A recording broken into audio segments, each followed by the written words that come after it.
Hello, আসসালামু আলাইকুম। ডাল রসুন চিংড়ির পাকোড়া বানাবো। এই যে চিংড়ি মাছ, রসুনের কোয়াগুলো নিয়েছি, কাঁচামরিচ, আদা রসুন পেঁয়াজ, এই যে পেঁয়াজ কাটা,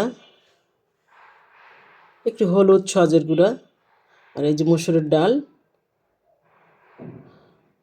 আমি এই যে পেঁয়াজগুলো ঢেলে দিলাম, আদা রসুন পেঁয়াজ বাটা, কাঁচামরিচ সজের গুঁড়া, একটু হলুদের গুঁড়া, লবণ, সবগুলা দিয়ে এবার মাখিয়ে নিব। এবার কড়াইয়ে তেল দিয়ে দিলাম।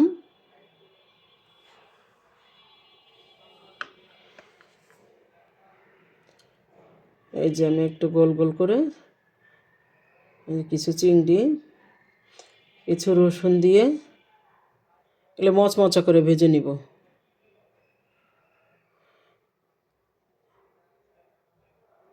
একটু শুকনো মরিচ কামড় দিয়ে এই বড়াটা খেলে এত টেস্ট,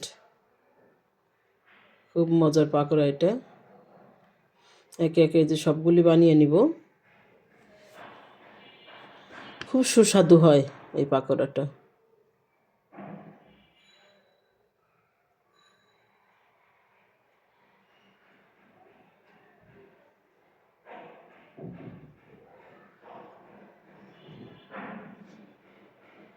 এই তো এই যে হয়ে গেছে আমার মুচমুচে ডাল রসুন চিংড়ির পাকোড়া।